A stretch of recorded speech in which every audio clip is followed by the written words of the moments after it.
कैसे हैं आप लोग? ठीक है, नमस्कार। सब हमारे गठबंधन के नेताओं का, कार्यकर्ताओं का और आम जनता और युवाओं का बहुत बहुत स्वागत, नमस्कार। आपका मूड कैसा है? ठीक है? अरे जोर से जवाब दो, मूड कैसा है? ठीक है। तो पिछले साल हमने कन्याकुमारी से लेकर कश्मीर तक 4000 किलोमीटर की यात्रा की। उसको हमने भारत जोड़ो नाम दिया। और एक लाइन में मैं आपको 4000 किलोमीटर की कहानी बता सकता हूं। नफरत के बाजार में मोहब्बत की दुकान खोली, क्योंकि ये नफरत का देश नहीं है, ये भाईचारे का, मोहब्बत का देश है, एकता का देश है, इज्जत का देश है। और इसमें बीजेपी के लोग 24 घंटा नफरत फैलाते हैं, हिंसा फैलाते हैं, भाई को भाई से लड़ाते हैं। तो पहली यात्रा का यह लक्ष्य था। बहुत सारे लोग आए, हमें कहते हैं कि देखिए कन्याकुमारी से कश्मीर तक आप चले, मगर बाकी प्रदेशों का क्या होगा? गुजरात का क्या होगा? उड़ीसा का क्या होगा? असम का क्या होगा? झारखंड, छत्तीसगढ़। और उन्होंने हमें कहा कि दूसरी यात्रा होनी चाहिए। तो हमने दूसरी यात्रा की, मणिपुर से शुरू किया और आज हम यहां आपके सामने महाराष्ट्र में हाजिर हुए हैं।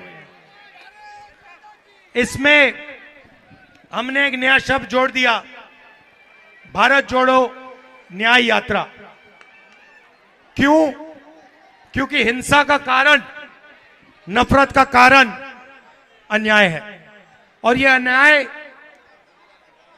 गरीबों के खिलाफ, किसानों के खिलाफ, मजदूरों के खिलाफ, बेरोजगार युवाओं के खिलाफ हिंदुस्तान में हर रोज होता है। होता नहीं होता है? नरेंद्र मोदी ने हिंदुस्तान के सबसे बड़े अरबपतियों कितना कर्जा माफ किया?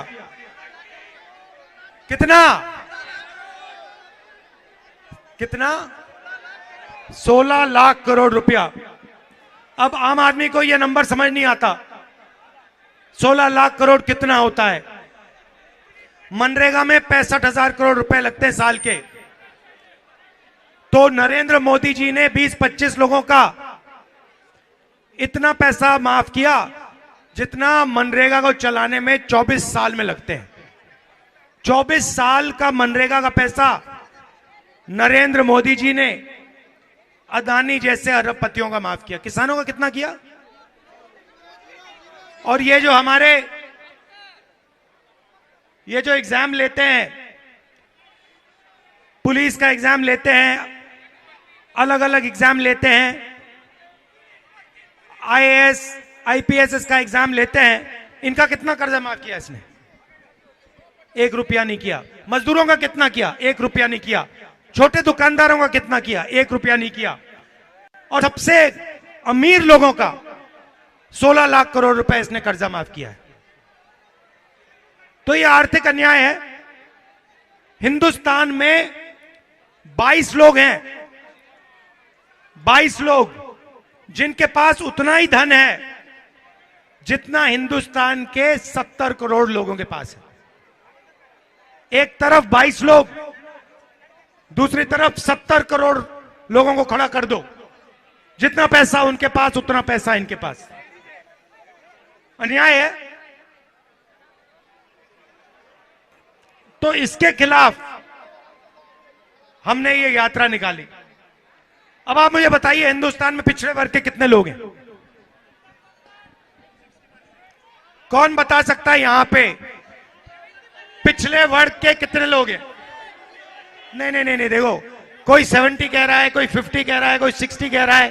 कितने हैं?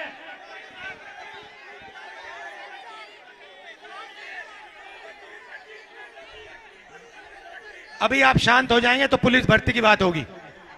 अभी शांत हो जाइए, डिस्टर्ब मत करिए भाइयों। तो मेरा सवाल है, थोड़ा शांत हो जाए तो मजा आएगा, है ना भाई? सुन ले, शांत हो जाओ। आप भाषण देना चाहते हो? आओ आज। तो शांत हो जाओ, शांत हो जाओ, डिस्टर्ब क्यों कर रहे हो? तो पिछड़े वर्ग के कितने हैं? कोई नहीं बता सकता। इस देश में आपको कोई नहीं बता सकता कि पिछड़े वर्ग के कितने लोग हैं। कोई आपको कहेगा 50%, कोई कहेगा 60 है, कोई कहेगा 40 है, कोई कहेगा 30 है, मगर एग्जैक्ट नंबर कोई नहीं बता सकता। पहली बात, अंदाजे से 50% है। ठीक है, आपका नाम क्या है? हाँ, यादव, जादव।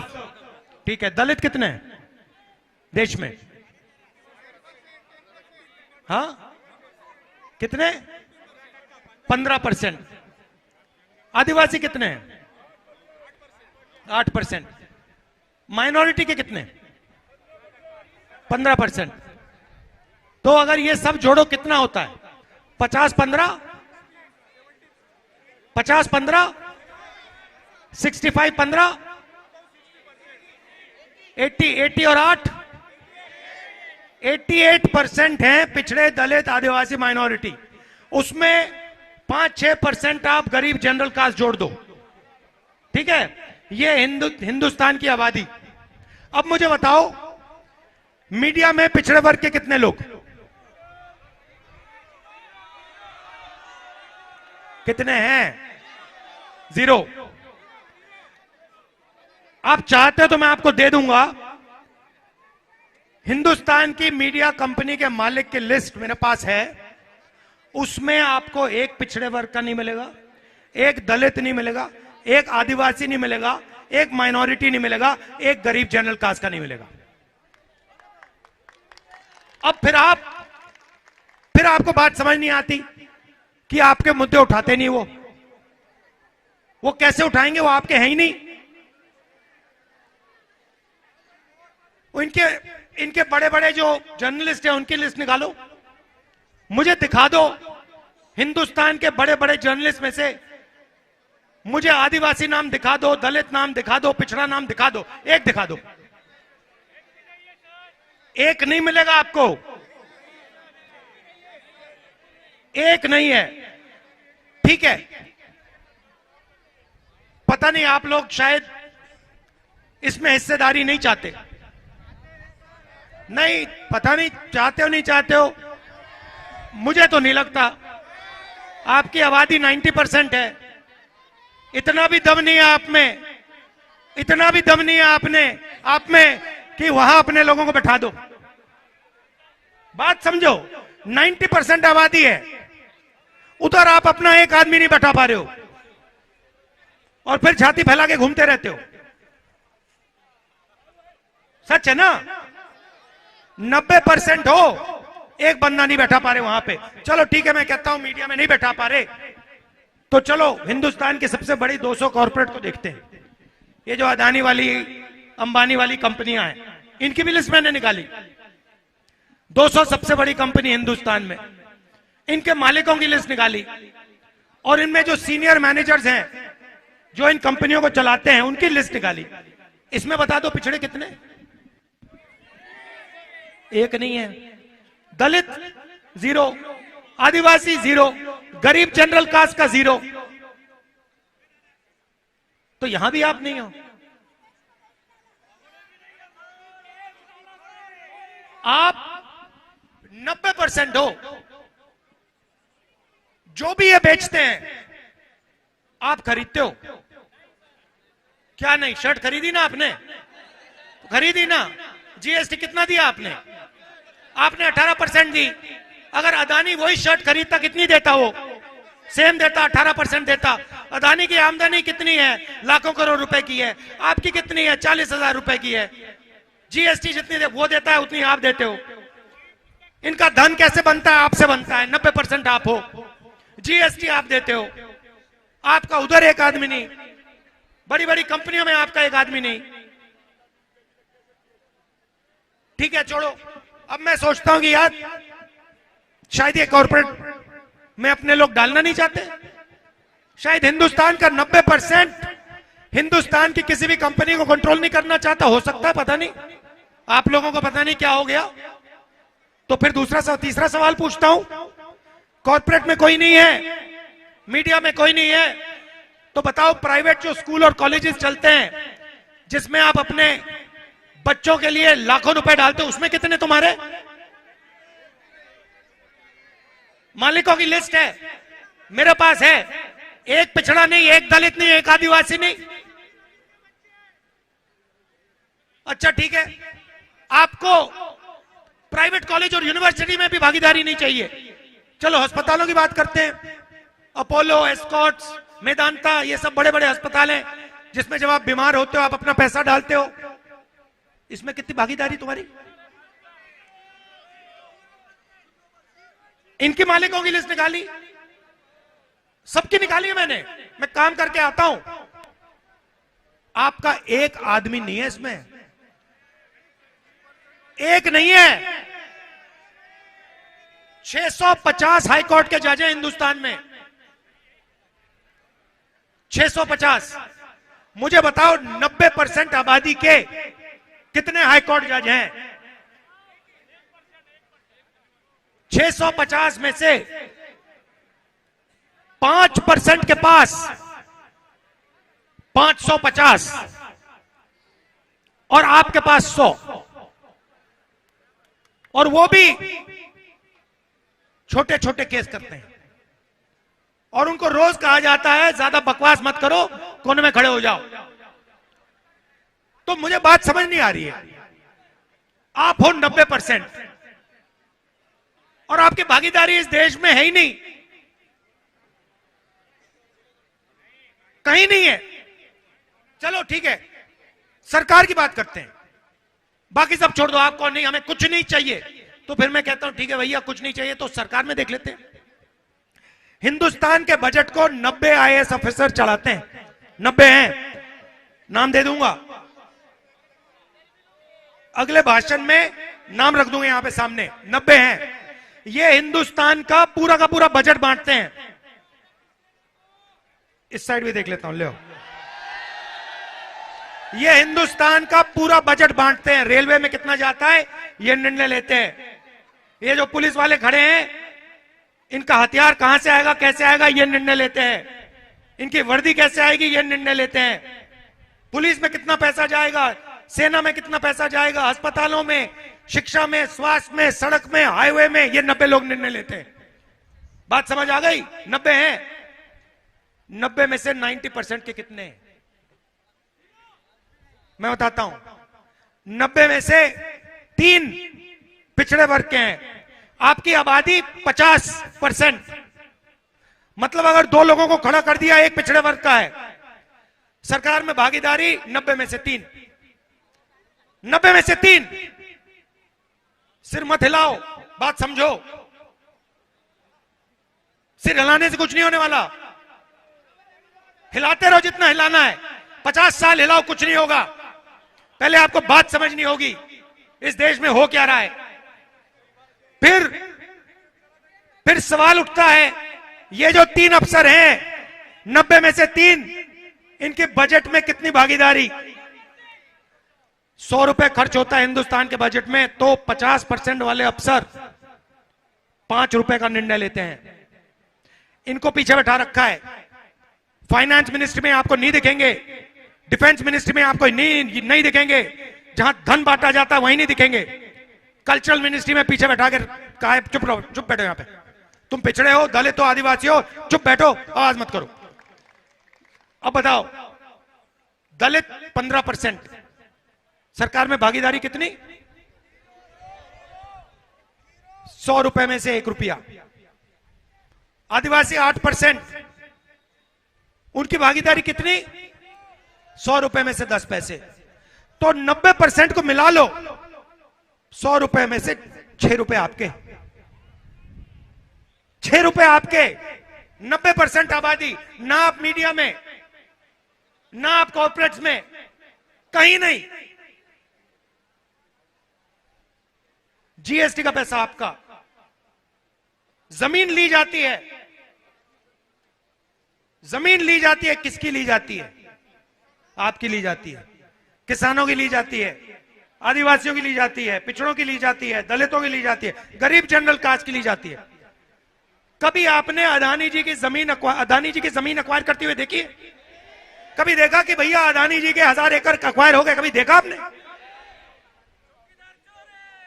तो आप सब देते हो, आप अपनी जमीन देते हो, अपना धन देते हो, और फिर भागीदारी में आपकी कुछ नहीं चलती। राम मंदिर का इनॉग्रेशन तो देखा होगा आपने, देखा ना? आपके राष्ट्रपति का कौन से वर्ग के हैं वो? आदिवासी है ना? राम मंदिर में उनका चेहरा दिखा आपको? क्यों नहीं? राष्ट्रपति हैं, अंदर क्यों नहीं जाने दिया? फॉर्मूला नहीं बनाया, आदिवासी है इसलिए अंदर नहीं जाने दिया, सीधी सी बात है। उन्हें वो बीजेपी वाले वनवासी कहते हैं, मतलब उनकी जगह जंगल में है। राष्ट्रपति आदिवासी है, उसको अंदर नहीं जाने दिया। मुझे बताओ, गरीब किसान आपको कितने दिखे उसमें? मुझे बताओ, बेरोजगार युवा कितने दिखे, मजदूर कितने दिखे उसमें? एक नहीं। अदानी दिखा, पूरा बॉलीवुड दिखा, क्रिकेट की टीम दिखी, दूसरे देश के गेस्ट दिखे, सब दिखे, मगर पिछड़ा नहीं दिखा कोई। गरीब दलित नहीं दिखा, आदिवासी नहीं दिखा, किसान नहीं दिखा, मजदूर नहीं दिखा, बेरोजगार युवा नहीं दिखा। आपकी कहीं जगह नहीं है, कहीं जगह नहीं है आपकी। मैं आपको बता रहा हूं, आपकी इस देश में कहीं जगह नहीं है। और मुझे बात समझ नहीं आ रही, आप लोग कुछ कर क्यों नहीं रहे हो? पता नहीं क्या बीमारी लग गई है आपको, आप कुछ नहीं कर रहे, आप देखते जा रहे हो। 24 घंटा आपका जेब काटा जा रहा है। देखो भैया, जरा भैया ऊपर आना जरा, मैं आपको दिखाता हूं।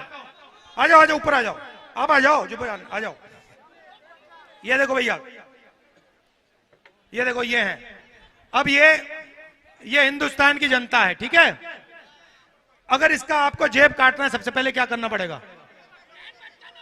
ध्यान भटकाना पड़ेगा ना। भैया देखो, बिल्डिंग की ओर देखो, ऊपर। ओ भैया देखो, उधर देखो, वो देखो क्या हो रहा है। ओ भैया देखो, कौवा देखो, वहां पे बैठा है कौवा, उधर देखो भैया, उधर देखो भैया, भैया देखो, वो समुद्र के नीचे देखो, मोदी जी बैठे हैं। ओ भैया ऊपर देखो, सी प्लेन में जा रहे, देखो उधर। ओ भैया उधर पाकिस्तान की ओर देखो जरा।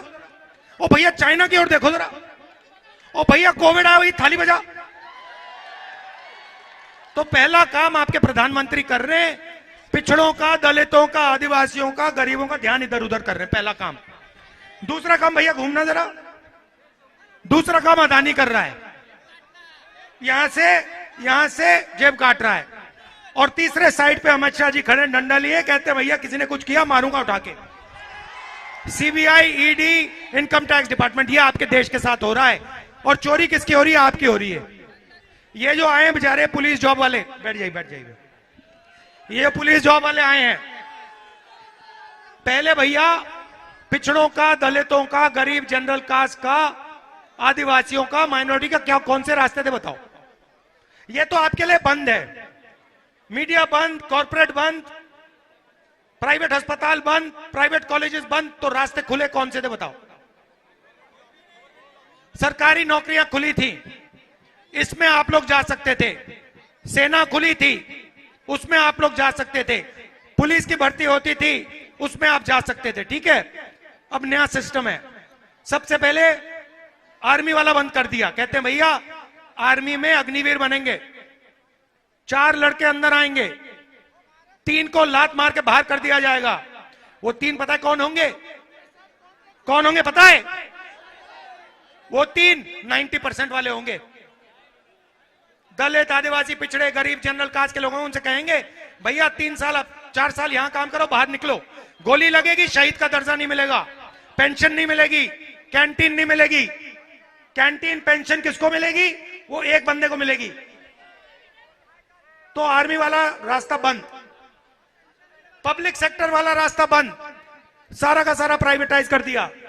BHEL, HEL, ये सारी जो संस्थाएं, रेलवे, ये एक के बाद एक प्राइवेटाइज हो रही हैं, वो रास्ता बंद हो गया। अब ये नया तरीका निकाला है। अब आपसे कहते हैं भैया एक काम करो, पुलिस की भर्ती है, पुलिस की भर्ती है, एग्जाम लो। आप क्या करते हो? उन्हीं 2-3% के जो ट्यूटर होते हैं, उनके ट्यूशन का चलता है पूरा, एग्जाम लेने के लिए आप उनको पैसा देते हो, कोचिंग करते हो, IAS की कोचिंग करते हो, IPS की कोचिंग करते हो, ये सब कोचिंग करते हो। फिर एग्जाम का टाइम आता है, सुबह आप एग्जाम लेने जाते हो, आपके सामने वही 1% वाला अपने मोबाइल फोन पे आपके बेटे को पेपर दिखा देता है, कहता है देखो ये लो पेपर, तुमने मतलब यहां पे 3-4 साल काम किया है, हमें कोई फर्क नहीं पड़ता, तुम्हें मरना है मर लो, पेपर तो हमारे हाथ में है, हमने खरीद लिया। तो पेपर लीक भी आपका दरवाजा बंद करने का तरीका है। फिर आपसे कहते हैं भैया देखो पेपर लीक हो गया, इस बार तो भर्ती नहीं होगी, भर्ती अगली बार होगी। तो आप मीडिया में नहीं, कॉर्पोरेट में नहीं, कहीं नहीं हो ना, तो हो कहां? मैं बताता हूं आपको कहां हो। मनरेगा की लिस्ट निकालो, उसमें आप भरे हुए हो। कॉन्ट्रैक्ट लेबर की लिस्ट निकालो, उसमें आप भरे हुए हो। दलित, आदिवासी, पिछड़े, गरीब, जनरल कास्ट के लोग ढूंढने ना, मजदूरों की लिस्ट निकालो, वहां आप लोग जितने नाम देखने देख लो। तो ये देश में चल रहा है, ये सच्चाई है देश की। आपका ध्यान इधर उधर भटकाया जाता है, आपका धन आपके जेब से लिया जाता है। 22 लोगों के पास उतना ही धन है जितना 70 करोड़ लोगों के पास है। मेरा सिर्फ एक कहना है, अगर किसान का 16 लाख करोड़, अगर अरबपतियों का 16 लाख करोड़ रुपया माफ हो सकता है, तो फिर किसान का भी कर्जा माफ होगा। मैं देखूंगा कैसे नहीं होगा। और अगर किसान का नहीं करना, तो फिर इनका मत करो। सही बात है ना? अब आप मुझे कहोगे राहुल जी आपने लंबा भाषण दिया धूप में, आपने हमें बता दिया कि हमारी भागीदारी नहीं है, जगह नहीं है, हिस्सेदारी नहीं है, तो करें क्या? मैं आपको बताता हूं। कभी चोट लगती है, अस्पताल जाते हो तो क्या होता है? एक्सरे होता है ना। डॉक्टर कहता है भैया इधर आओ, एक्सरे करो। मैं वही कह रहा हूं, मैं कह रहा हूं कि जाति जनगणना कर लो, एक्सरे कर लो देश का। जाति जनगणना से क्या होगा? जाति जनगणना से पता लग जाए, गिनती हो जाएगी, दलित कितने, आदिवासी कितने, पिछड़े कितने, सब गिनती हो जाएगी। उसके बाद कैसे नहीं करेंगे? मैं करवाऊंगा, आप लोग करवाओगे। देखो देखो, बात समझो, बात समझो। वो नहीं, आप 90% हो, आपने 90% ने कह दिया ना नरेंद्र मोदी हमें जाति जनगणना चाहिए, या वो करेगा फिर भाग जाएगा, या फिर भागेगा। 90% हो आप लोग, 90%। अपनी शक्ति समझो, अपनी पावर समझो, अपनी स्ट्रेंथ समझो। तो पहला कदम जाति जनगणना, और उसके बाद इकोनॉमिक, फाइनेंशियल और हिंदुस्तान की सब संस्थाओं का सर्वे। मतलब ये मीडिया वाले हैं ना, इनके सबके नाम निकालेंगे। ये जो 20-25 बड़े बड़े इनके मालिक हैं, सबके नाम निकालेंगे और पता लगाएंगे भैया हिंदुस्तान की मीडिया में दलित, पिछड़े, आदिवासी कितने हैं, लिस्ट निकालेंगे। सरकार में कितने हैं, कॉर्पोरेट्स में कितने हैं, प्राइवेट अस्पतालों में कितनी हिस्सेदारी है, कॉलेजेस यूनिवर्सिटीज में कितनी हिस्सेदारी है, मैनेजमेंट में कितने हैं, ये हम डेटा का जमाना है ना, डेटा का जमाना है ना आजकल। कहते हैं डेटा डेटा, 24 घंटा डेटा की बात होती है ना, तो हम आप सबके सामने गरीबों का डेटा रखना चाहते हैं। ये देखो हिंदुस्तान के गरीबों का डेटा, इसको देख लो अच्छी तरह। उसके बाद सच्ची राजनीति शुरू होगी, उसके बाद आप लोगों को बात समझ आएगी कि भैया हम हैं 90% और देश में हम कहीं भी नहीं है। तो ये जाति जनगणना ऐतिहासिक क्रांतिकारी कदम है, इसमें इसे हमने मैनिफेस्टो में लिख दिया है और इसके पीछे आप अपनी पूरी शक्ति लगाइए, पहला काम। दूसरा काम बेरोजगारी पे आ रहा हूं।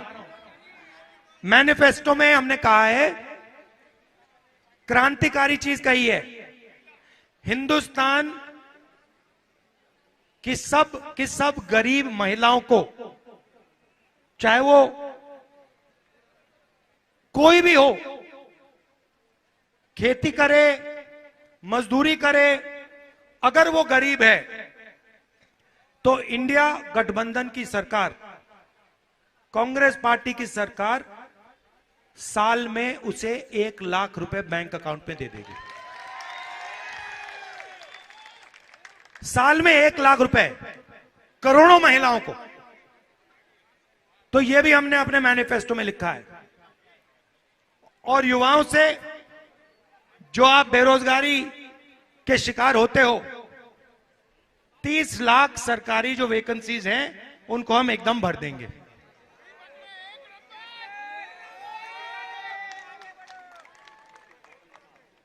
तो ये मैं आपसे कहना चाह रहा था, इतनी गर्मी में आप आए, इतने प्यार से अपनी बात सुनी, आपने मेरी बहुत आसान कर दिया, बिल्कुल शांति से सुने आप, तो दिल से आपका धन्यवाद करना चाहता हूं। और ये जो हमारे पुलिस वाले यहां खड़े हैं, इन्होंने भी काफी मदद की, आपका भी बहुत बहुत धन्यवाद। नमस्कार।